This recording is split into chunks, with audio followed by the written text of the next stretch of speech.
What's going on, YouTube? Welcome back to another weekly earnings report. I've been seeing a couple of new subscribers who are almost at 100. What are we at? 91 subscribers. Hey, you know, it's not a lot, but that's how everything on YouTube starts. It starts from a few, and we work our way to a bigger number. So, again, thanks a lot for tuning in. As I promised you last week, I'll tell you that if I have the time on Sunday night when I'm done doing ride sharing for the entire week, or maybe on Monday morning, I will go ahead and post a video showing you how much money did I make. One thing to keep in mind, if you're new to the channel, I don't do ride sharing full time. I have a job that takes some of my time, although there's some weeks that I don't have a lot of work and I might do almost like if I was full time. Just want to let you know, in case you see my previous videos or my upcoming videos with the earnings report, just keep that in mind. So I'm gonna take a look on my Uber screen right here. Not much going on. Not much wasn't going on this week. I think I was busier doing my own rides than Uber and Lyft. Lyft, actually, I've only did like a couple of rides totaling like $90. It's not even worth showing. But on Uber though, as you can see right here, again, I'm gonna try and see if autofocus is gonna help me out. You can see that's my Uber numbers right there. 21 trips. Again, it's up to you guys if you want to look at the online hours. It was 30 hours, but active hours was only like 16. A lot of times I go ahead and turn the app on while I'm sitting at home, and it could be a couple of hours till I actually jump on a car and go out on the road. The reason why I'm letting you guys know, because I don't know how you guys do your reports. I typically, if I don't have nothing going on, if I don't have any emails or any work to do at home, I just typically wait till I'm sitting on the car to turn the app on. So you want to keep that in mind. Then just want to let you know now.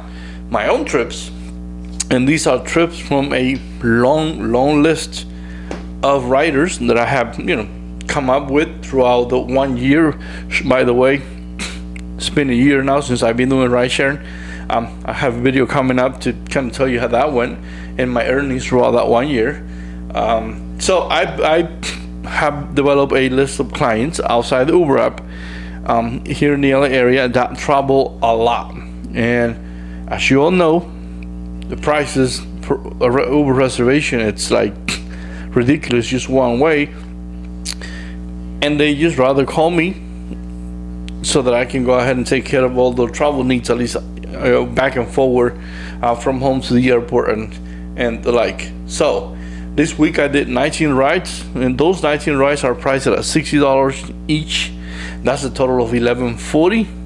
And then out of those 19 rides, 14 of them gave me a tip, and the tips equals $425. That is going to come to a total, including the $713 on Uber and my own trips. It'll come together to $2278. Now the total expenses to charge the Tesla during all the trips, during my own trips, and including the little earnings that I show you from Uber, that was all together, I came out to $97.36.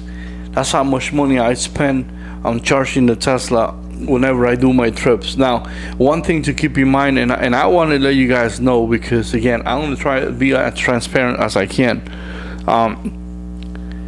I do things that a lot of drivers that decide to do the EV thing, decide to drive an EV, are not willing to do, because supposedly it's too much work.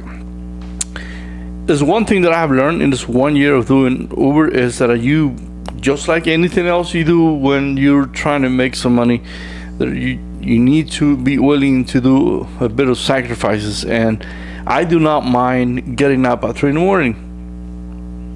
Don't mind at all. That's the time when the money's in there. And if by any chance I was too tired the night before for whatever reason, and I know I wake up to a battery that needs to be charged, then I get up at 2:30 in the morning. It's cheap. Head out to the supercharger, which I have plenty of them around my area, and I get cheap rates. That's if I don't charge at home. Most of the times, if my son is hanging out, he'll probably plug in his Model S. The wife might have her Model Y plugged in, or anybody else that got any other Tesla plugged in on the chargers that we have at home. So I try to hit the supercharger all the time because I don't have that time to wait. There's a lot of times where I do charge. I think in this number there might be a couple of days in there that I sucked in from my estimate light bill that I get here in LA. I'm pretty sure this is not only here. If you let your local power provider know that you own an EV, there's a form that you fill up, and then they'll give you a special rate after 9 p.m. By the way, if you live in another state that does the same thing, let me know in the comment section. How does your state handles that? If they offer any discounts and stuff like that, I'll be curious to find out how this will work out in your state. The trips that I do are, I'll say 99% to the airport or from the airport back home. And usually I've only do that. I've only go to the airport if, let's say I was doing something and I'm near the area. I try to like kind of schedule whatever I have to do sometimes, so I'm right there. In case I don't have nothing going on, I try to kind of turn the Uber or Lyft app on my way there.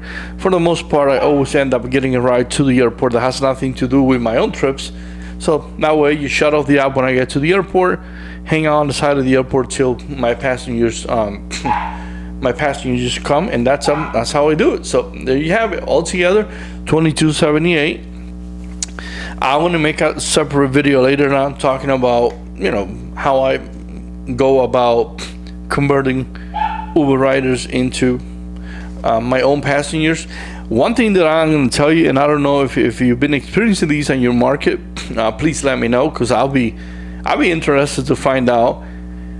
Those of you that go ahead and try to convert your Uber and Lyft riders into your own passengers, if you're in a different part of the country, I'm in Los Angeles, California, how are you doing? How are passengers reacting when you offer them?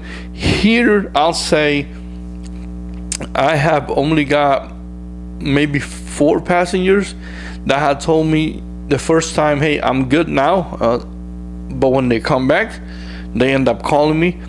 I've kind of heard from other people, like on Reddit, which is only one place where I get to see drivers from other states, and a couple of friends that drive in other states that they had told me that they usually don't get that much luck when they asked. And I'm interested, if you do these kind of thing too, please let me know what's your turnaround rate. Like, how many times, what's the percentage of times where the rider says, okay, I'll call you and please pick me up. Please let me know in the comment sections. Again, thanks a lot for watching, and as always, we'll see you guys in the next video.